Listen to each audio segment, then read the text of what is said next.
اهلا بيكم. النهارده هنعمل مع بعض شوكولاته بجوز الهند او شوكولاته بوانتي بطريقه سهله جدا بسيطه وطعم بجد روعه.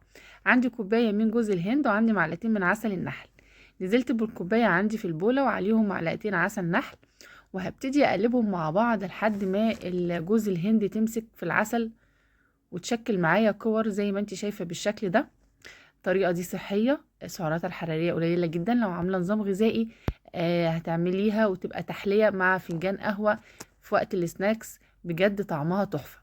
زي ما انت شايفه بالشكل ده فضلت اقلب فيها لحد ما العسل مسك في جوز الهند، وهشكلها بقى على شكل كور، او لو عندك الفرن بتاعه الشوكولاته ممكن تشكليها اي شكل انت تحبيه. بس الطريقه دي سهله جدا زي ما انت شايفه بالشكل ده. بعد كده هجيب عندي بقى شوكولاتة خام اللي هي شوكولاتة دارك، سيحتها في الميكروويف. هبتدي بقى انزل بكور جوز الهند في الشوكولاتة، هغلفها كلها بالشوكولاتة زي ما انت شايفة بالشكل ده. طريقة سهلة جدا وطعم بجد حكاية. طبعا معاكي قناة مطبخ فوفا، لو اول مرة تشوفيني يلا اشتركي عندي وفعلي الجرس علشان كل جديد يوصلك بإذن الله من وصفاتي. انا بعمل لكم وصفات صحية كتير، لو عاملة نظام غذائي هتنفعك جدا وطعمها بجد خطير موجودة على القناة.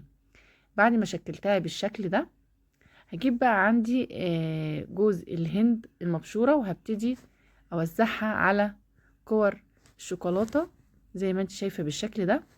هدخلها الفريزر، هتاخد بالظبط في حدود 5 دقايق تجمد وتطلع معايا وتبقى بالشكل ده.